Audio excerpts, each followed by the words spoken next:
Trump signe un projet de loi budgétaire controversé, explication des coupes dans Medicaid.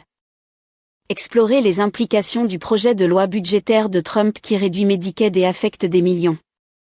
What happens if it comes to your desk, has the tax cuts, but also cuts to Medicaid? Would you veto that? Well, we're not doing that. Would you veto that? I would if they were cutting it, but they're not cutting it. They're looking at fraud, waste, and abuse. You heard that right. Just 2 months ago, Donald Trump promised he wouldn't cut Medicaid, and even went as far as promising to veto any bill that would do so. Fast forward to Friday, after repeated warnings from the nonpartisan Congressional Budget Office, millions of Americans, and even members of his own party, Trump signed his budget bill into law, kicking 17 million people off their health care and sending an immediate shockwave around the country. We're going to get into it today and more. I'm Hannah Moldaven, Deputy Communications Director for the Democrats and your host for today. It's July 7th, 2025, and this is the Democrats' Daily Blueprint.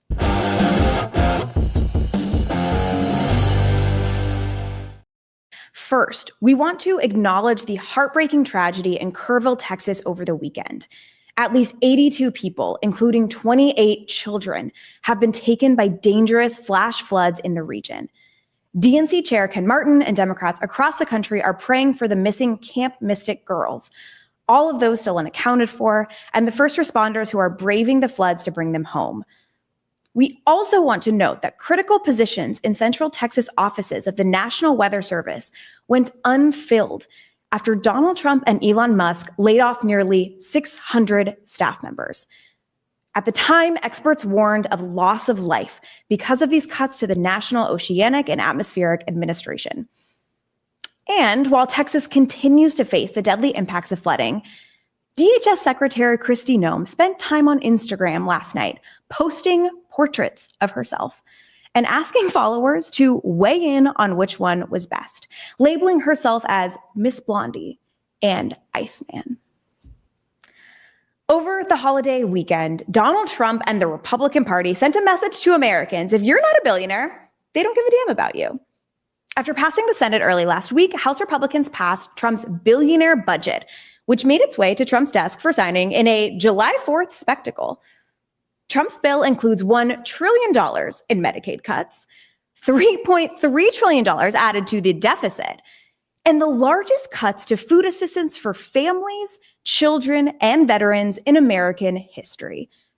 Meanwhile, millionaires and billionaires will be rewarded with $1 trillion tax handout. But don't sweat. While you're worrying about affording your student loans or paying off medical debt, at least it's easier for the ultra-wealthy corporations to buy private jets. You heard that right. This bill makes private jets fully tax deductible. We cannot make this stuff up. It's all in the bill. And us, normal people who are trying to make ends meet, are already facing the consequences.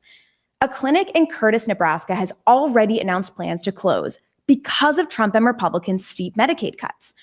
Rural clinics and hospitals are already struggling financially, and Trump's bill is only going to make things worse. It's also worth noting that this clinic is in Congressman Don Bacon's district. Only 2 months ago, Congressman Bacon pretended to care about Medicaid.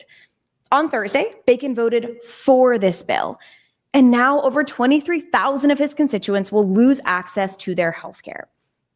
Fellow Republican Congressman Derek Van Orden of Wisconsin took to X to celebrate the Medicaid cuts, even though nearly 33,000 of his constituents will now lose access to their health care. After receiving a barrage of backlash for retweeting a post highlighting the bill's cuts, he quickly took down his comments. If he's so concerned with what people think about him voting to take away health care, maybe he shouldn't have voted for it in the first place. It seems like Republicans couldn't care less about the Americans they're putting at risk, like Congressman Troy Nehls of Texas. Can I ask you, though, about the CBO score and the idea that 11 million, 12 million Americans may lose health insurance? I don't have any faith and confidence in the CBO. They're scoring. They're wrong half the damn time. I don't give any. No, so I'm not worried about the CBO. You're not worried at all that Americans may lose their health care? Oh, well, just some Americans that aren't Americans, and that is the illegals. While Congressman Nehls is puffing a celebratory cigar, millions of Americans are wondering how they'll afford health care. It seems that Republicans just can't stop celebrating. But we're not going to let Trump and Republicans get off scot-free. Over the weekend, we took to social media to highlight some of the biggest betrayals Republicans have made to their own constituents. All of these representatives voted for Trump's big, beautiful bill. First, there's Representative Noem Kean Jr. of New Jersey. More than 20,000 of his constituents will now lose access to their health care, and nearly 11,000 households in his district could lose access to SNAP. There's also Representative Young Kim of California. More than 31,000 of her constituents will lose access to their health care, and nearly 15,000 households in her district could now lose access to SNAP. And let's not forget about Representative Bresnahan of Pennsylvania. More than 30,000 of his constituents will now lose access to health care, and nearly 59,000 households in his district could lose access to SNAP. And if that weren't enough, Congressman Bresnahan sold his stock in Centene. Now, Centene is one of the country's largest Medicaid providers. He sold that right before voting to strip healthcare away from 17 million Americans. So to be clear, he's literally making money off of ruining the lives of his own constituents and millions of others around the country. This is also the same man who campaigned on banning members of Congress from stock trading.